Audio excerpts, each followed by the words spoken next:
is to learn, to speak about best practices. So, and I think, especially with regard to the topic of this conference, is especially about the case studies. So, ESG as such impacts the climate adaptation very much, and I think you will agree that we are on the verge of a change. And either we embrace the change and we take the opportunities, or the change gets out of control. Whether we are in the first or in the second case, I'm not going to discuss because there are various opinions, but I just want to think about it, or I just want to consider this. So the implementation of ESG is very much related to climate adaptation, whether it's through ISR standard regarding the climate protection. We have to understand that it has its aspect. It's about investment into green technologies, integration of climate adaptation measures, how to be more resilient against the changes, climate changes, and the governance as such, whether it's the circular economy, protection of environment, of waters, and so on.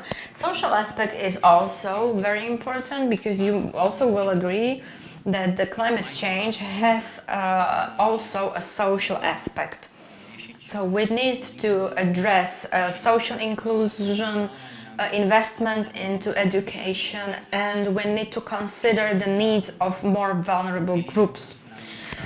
Well, the pillar of governance, well, the biggest aspect is how to basically approach the transparency, how to engage stakeholders. We know them, we know their needs, we know what they want, and we know what they expect from the organizations, and it's about defining the structure.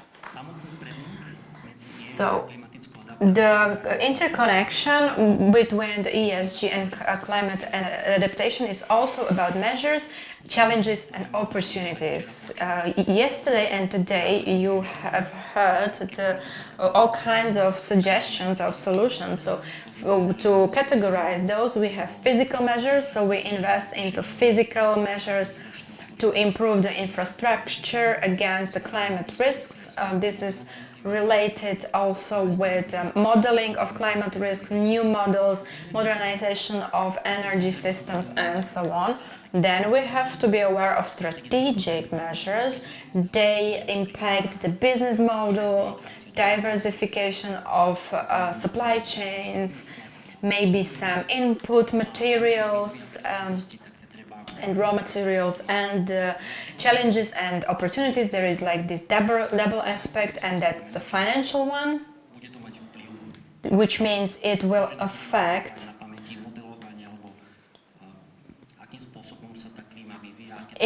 if we don't remember how the climate is developing and how it can impact society, it can affect the financial sustainability of the organization. But when the business adapts, it's possible to find new markets, new products, new opportunities. So it's necessary to approach it in the context of aspect and challenges and opportunities. So how to start? So in the beginning, I told you to remember one thing. Who remembers that? Okay, very good. You're listening to me. I'm happy. So taxonomy. European taxonomy has its own regulation. With Jano and Branyo, we've been discussing how to approach this issue. I think we don't need to come up with anything new. There is already some guideline, but you have to read it with comprehension. And it's not about us as KPMG knowing the regulation, but we also need to have technical expertise in our team, which is able to implement it in technical context. So the answer is correct, it's taxonomy. And if we put it into 3 points, like a guideline of 3 points. First step would be to educate, whether it's reporting or technical questions.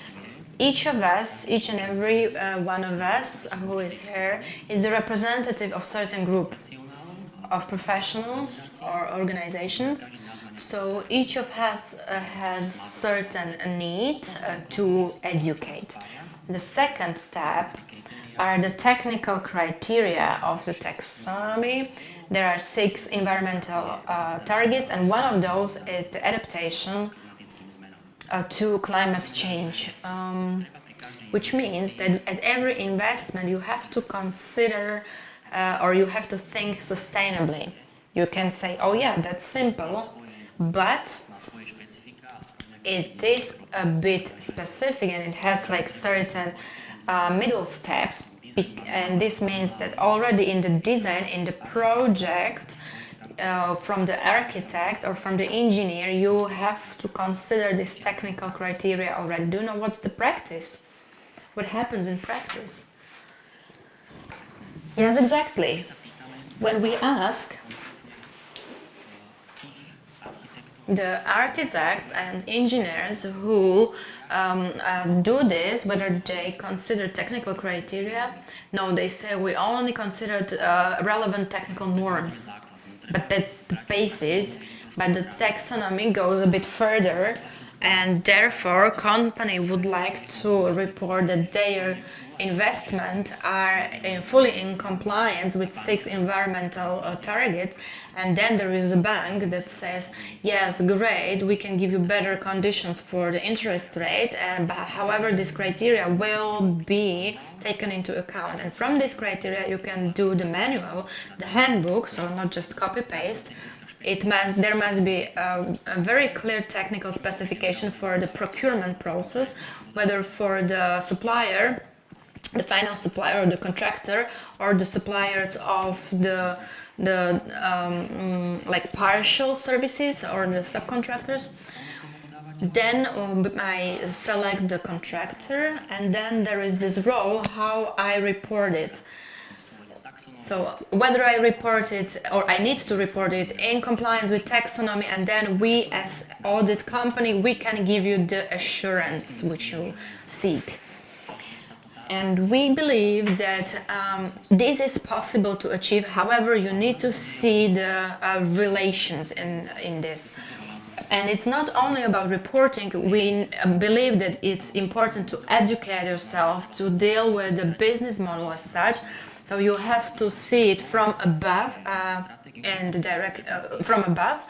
Then there is this reporting, and the cherry on the top is like to get assurance from the audit or the statutory body. So thank you for your attention. I have 1 more minute left, so I'm happy that I made it on time. Thank you.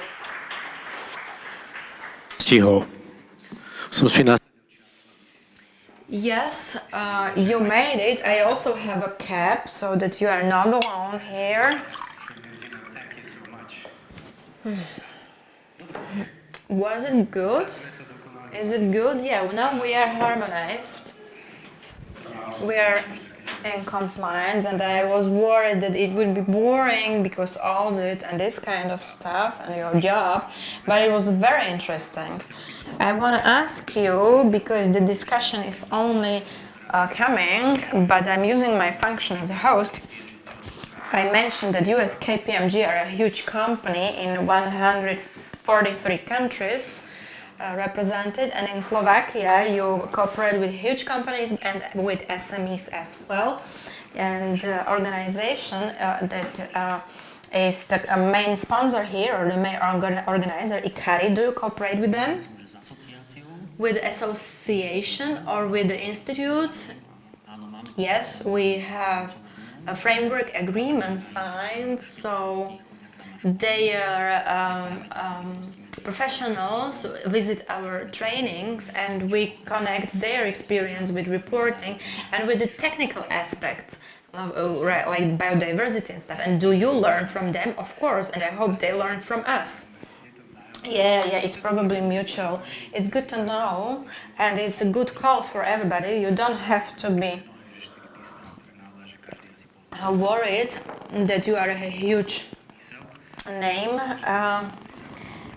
Also, a small company can approach you. You will not deny or reject anybody. Of course not, because the SMEs play a huge role in the entire process, even though even though they are not aware of that yet. So, so this is why we have initiated it, and every company is welcome. So thank you, ladies and gentlemen. That was Škyrta from KPMG. Thank you.